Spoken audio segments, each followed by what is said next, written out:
Oh man, there's a lot going on today. Tonight, we've got a Providence counselor in to talk about some important things, but all heck's breaking loose. A lot of things going on in a very fluid General Assembly season today, tonight. Greetings, Kimasaves. Nice to have you in. I'm Dan York. You know who you are. I know my state of mind.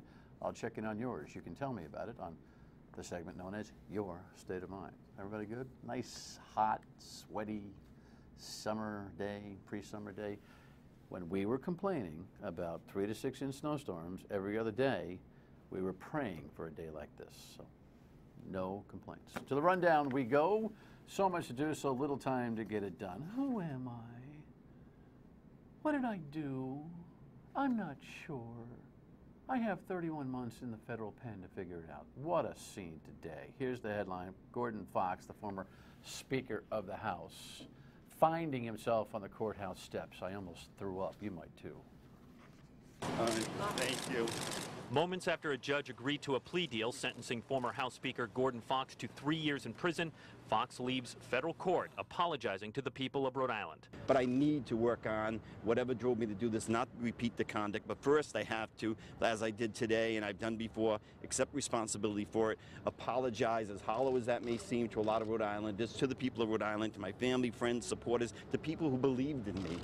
And because I've crushed them, and the compassionate person in me is bothered by that. U.S. District Court Judge Mary Lisi ordered Fox to report to a prison on July 7th. The location isn't known yet, but she is recommending one close to Rhode Island. Fox has pleaded guilty to misusing campaign finance money and accepting a $52,500 bribe back in 2008 to secure Shark Bar in Providence a liquor license. I got to tell you, a lot of people just, they don't believe that was the only bribe that was accepted. What do you say to them?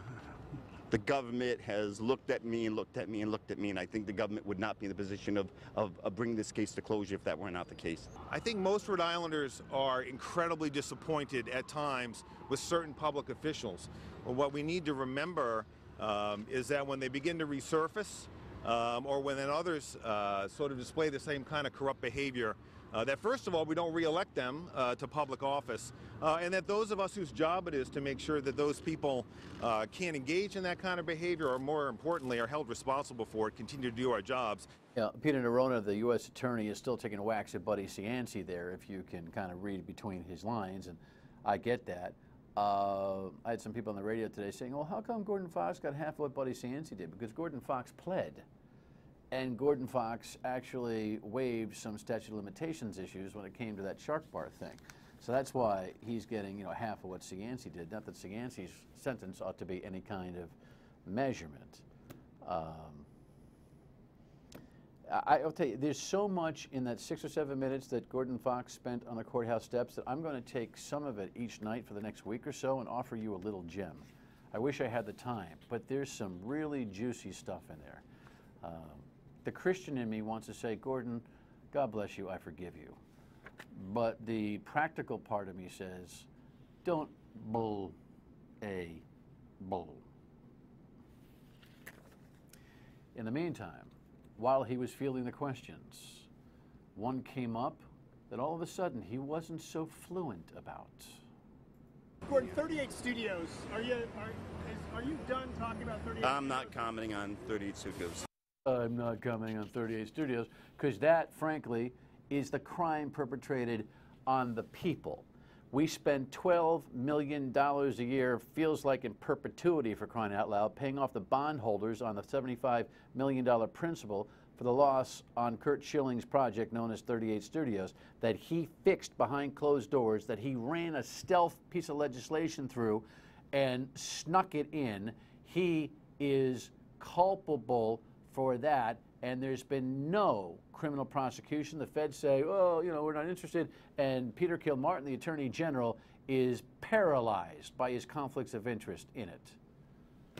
It's a disgrace, and believe me, if that can of worms ever got open the proper way, he'd be doing a lot more than 3 years. It's a disgrace. I got no comment on 38 Studios. Yeah, I wonder why.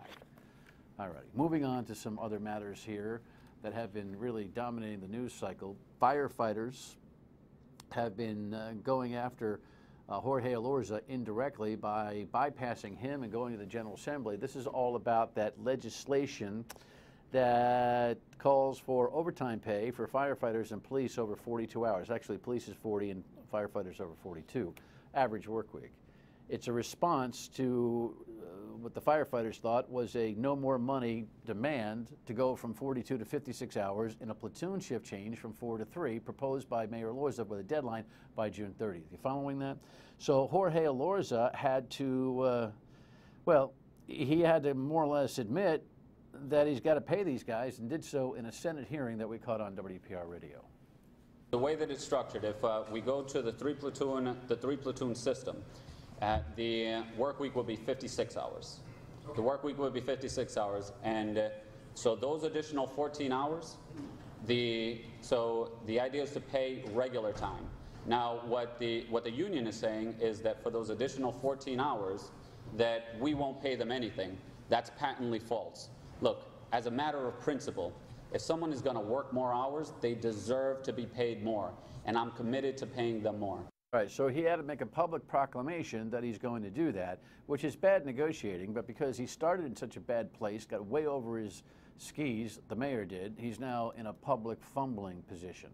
Interestingly enough, hearings on that bill today were postponed in the House and then the Senate, which led a lot of people to believe either there's an amendment coming or maybe something else. I talked to Lieutenant Governor Dan McKee about it on the radio today.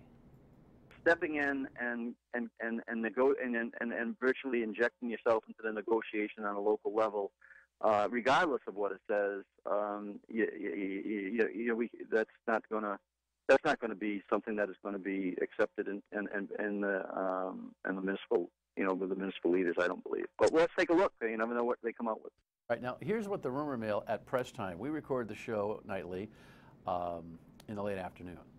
It seems that while some sources are trying to tell me that there's an amendment coming to this bill, others are telling me it's dead in the water. It's been pulled by the Speaker of the House. He doesn't want to mess with this thing anymore.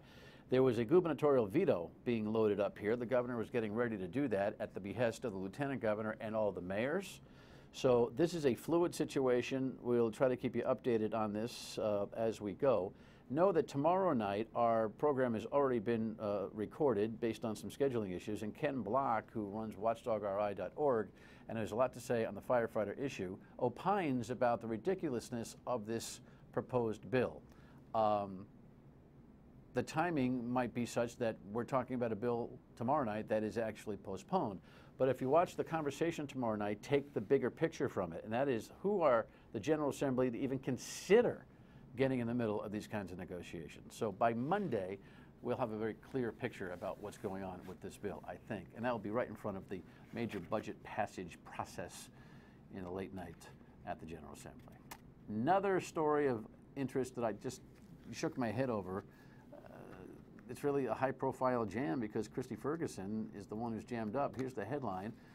She's been on this program before. She's the former head of the Health Source Rhode Island, the Obama Healthcare Exchange. She's a, I think, terrific gal, a real professional. She got arrested this past weekend because the Jamestown police, where she lives, found a kid allegedly hammered out in the neighborhood, and then when they checked on the place where he was coming from, it's her house, and there's kids in there all, boozed up. You can't do it anymore.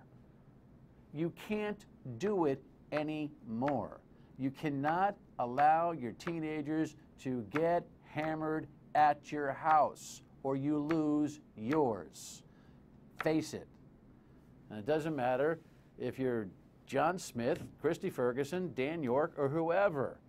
If your little teenagers want to get hammered somewhere, they better go find some woods and take their lives in that risky direction. You can't, I'm not suggesting that, but in the old days when the cool parent was able to say, yeah, come on over because I'll take your keys and I'll watch you get hammered and puke all over my couch, it's not happening anymore. It's illegal. Compute that. Anyway. It's just, there's no cool parent thing anymore, yos. We're not their friends, by the way. We're their moms and dads. Charter crisis. Real quick, we have a problem right now with charter schools. Even though a state panel has approved a new charter school. The Council on Elementary and Secondary Education voted 5-2 to approve a charter school for Woonsocket, Burrillville, near Smithfield. Well, it's nice, but the General Assembly right now has a bill in from State Senator Ryan Pearson to squash the whole thing by suspending funding and any more new charter schools. It is an absolute immoral piece of legislation. It needs to be stopped dead in its tracks. And so you better, if you're a charter school advocate, you better get on the horn and tell your legislators to stop what they're trying to do, because it's unconstitutional. In fact, John Marion from Common Cause weighed in on that with me the other night. I think the charter school advocates would say, listen, you're at the 11th hour. As you said, some of these charters are ones near approval. You know, some of these schools are ready to launch, some are ready to expand. You can't just do it that way. You can't pull the plug that way. From our perspective, it's a larger problem with the General Assembly that is trying to act as the education policy maker or education manager on an almost day-to-day level, versus letting the governor's appointees through the Board of Education do what they're supposed to do. Yeah, you can't do it, period. That's it. Your state of mind is important to us. Contact us at 228-1886. Email, Facebook post, tweet, whatever. Here's one. I think this is a tweet. Totally right in saying we can't ask Providence firefighters to work 14 more hours per week for nothing. No one would do that. Guess what? It's pretty apparent. Nobody's going to have to. We'll ask the Providence City Council what he thinks about that, but he's got some ideas on how to get this 195 lane figured out. Stay with us.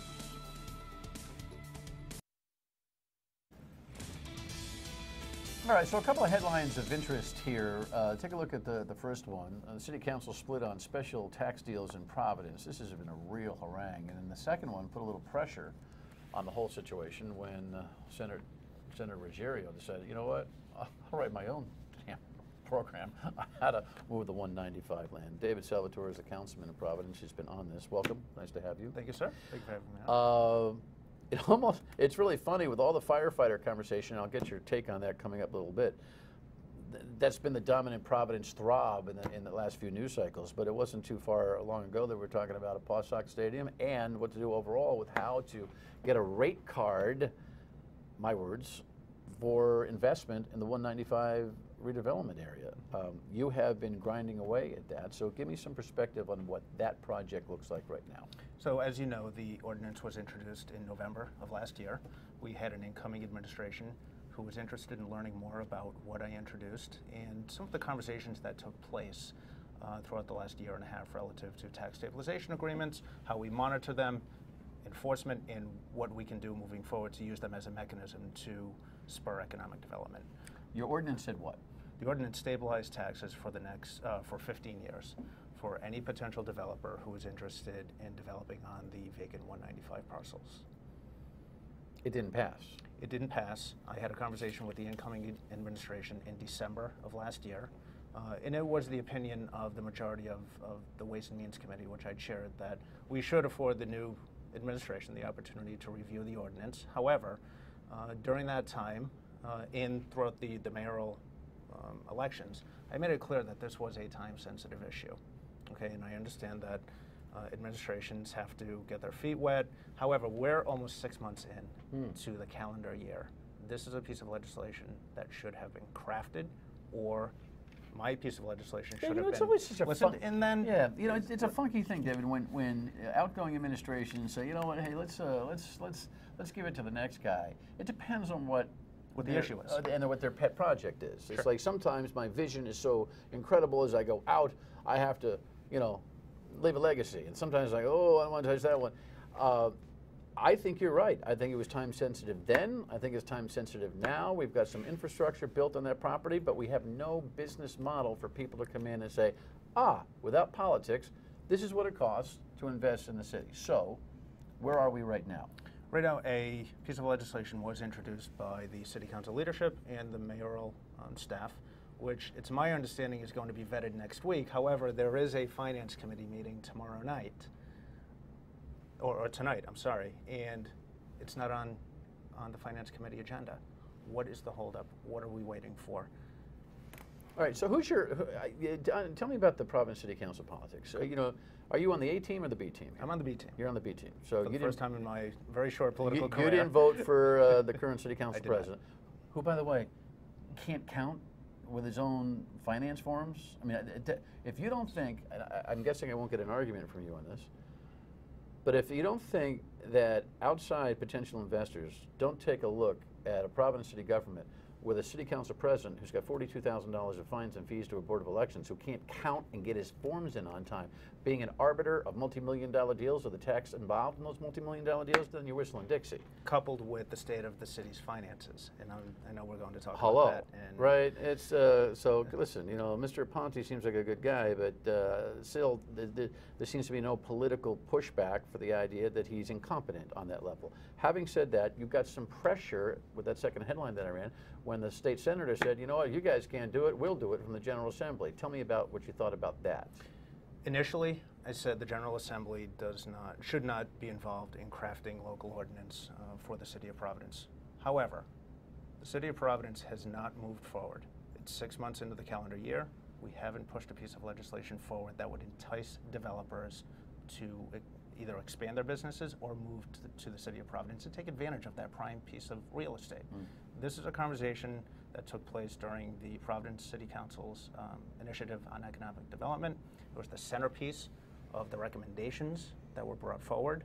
And again, we're 6 months into the calendar year. I want to see some development. Have you talked to the state senator about what he put forth? I did. And while our plans are different, we are on the same sheet of music in terms of crafting a piece of legislation that is passed in the immediate future. Maybe I didn't ask the question properly before. Maybe I checked out for a second. Does his action end up forcing the right kind of productivity from the city council? I believe it does. Okay. I believe it does. As you know, I mean, state legislation will supersede whatever a local jurisdiction attempts to do. However, I think he did put pressure on the City of Providence to say, get your act together, let's pass an ordinance. It's not unlike what's going on with the firefighter thing. I do think it's a little different, meaning the state stepping in on a city issue and forcing a hand. The difference is that the 195 thing is much more a macro matter. The state does have an investment. There's statewide impact to the economics of that 195 land, all of that. While we're talking about it, what do you think about the Paul Sox proposal? I mean, obviously it's dead on its first effort, but where are you on the concept? Conceptually, I like it. However, I didn't like the terms of the first deal. 30 years of no property taxes. That's a concern for a lot of us in the City of Providence. I think we have more than enough property that's exempt from paying property taxes. So we'll see what local and state leaders come up with in terms of crafting a plan. If Some it's in kind the of best subsidy interest. maybe, but maybe not the whole kitchen sink like we were talking about there. No. Do you see any kind of compatibility or conflict with the stadium and the rest of what 195 could be? Well, and that's a conversation that should be had with the 195 Commission, District Commission. They have done their due diligence, or they continue to do their due diligence. And I'm looking forward to learning more about the Pawsox project and other projects in the surrounding area. All right, when we come back, that hot button issue on the firefighters and the overall spending plan for the City of Providence for the council. Let's take it. Councilman David Salvatore is my guest from the fair City of Providence. What's your take on what's happening with this firefighter thing? You know, the mayor got pretty aggressive pretty quick with this notion that he wanted to save $5 million or more on expense in the fire by saying, look, we're going to go from 4 to 3 platoons, and we're going to do it by June 30th, and then all heck broke loose. I think it's clear that the overtime callback line item in the city's budget is an area of concern for all of us. However, when it comes to negotiating with any of our public employees, that conversation should be had behind closed doors and not negotiated publicly. I am happy to hear that the mayor wants to move forward with negotiations. My fear is that it's too late for that. You hear a lot of rhetoric in the news about what's taking place. I am not convinced, because I haven't had a conversation with the administration about the callback line item and where negotiations are to date. I don't. Well, I mean, and if you've been following the public, thing, so before he had any kind of collective bargaining traction, Look, the state Supreme Court says, look, you can have a management right as a city to say we're going to move from 4 to 3 platoons, but you got to collectively bargain it. He decided to make a public statement in a big circus event over the idea that he was going to head by June 30th, we're going to move to 3 platoons, but he hadn't negotiated the deal. So he started the public dialogue, and I guess the private negotiations were, here's $50 a week, you know, for an additional 14 hours. They go crazy. They say that he's mommy. They go to daddy, the General Assembly. General Assembly comes in with a new piece of legislation and says, okay, anything over 42 hours is overtime. Oh, now that may be dead. We'll see how it's going. But now the mayor said, well, of course I'll pay them their regular salaries. And so he's been forced into a public negotiation here. I don't know how he unwinds out of that at this point. Well, again, it is my hope that he does work this out, because we are at the 11th hour. The General Assembly is going to adjourn within the next several weeks. Do you support the General Assembly's weighing in on this whole thing? Because I certainly don't. Most people don't. The mayors are freaking out about it. I would like to see this resolved between Local 799 and the mayor of Providence. He says diplomatically. Talk about the overall spending plan. You have some issues with it, with the city of Providence. I do, and we touched on investors moving into the city of Providence. Last night, the city council passed the fiscal year 16 budget for the second time in accordance with our charter.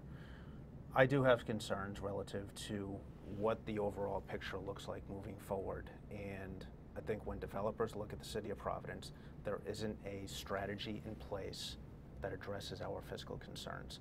So if I was a developer, I would be looking at, is the city making sound, smart, and aggressive fiscal decisions so that I am comfortable as an investor with moving into a capital city? With that said, 195 or not. 195 or not, we didn't make an investment in reducing our cumulative deficit. So as you know, between 2009 and 2012, for a lot of different reasons, but largely because the city was facing what all municipalities across the country were facing, we incurred deficits, budget deficits. What we didn't do in next year's budget was invest any taxpayer money to reduce that cumulative deficit. And that sends the wrong message to not only developers, but to the bond rating agencies. When the city of Providence goes out to bond for any infrastructure project, I know the streetcar has been in the news, which I am not a fan of. Oh, good, that's going to increase borrowing costs for taxpayers. So what's the short solution?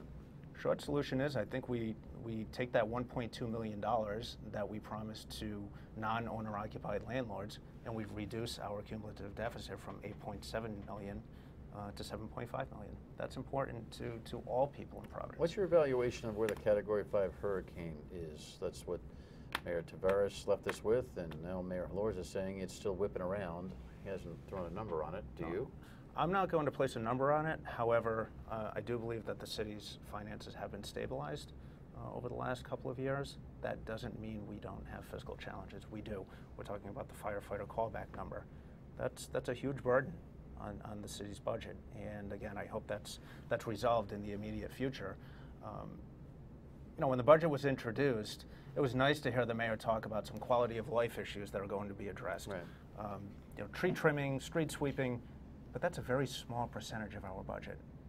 Well, that should be addressed anyway. I suggest it get to be bigger, because if the package looks dirty, nobody wants to come in. And some strides have been made, certainly, with the bonding program and everything else. Well, as you move through this process, keep in touch with us. I appreciate your perspective. Thank you. What's going on with the city. Thank you. All right, Councilman David Salvatore, one more thing when we come back to us.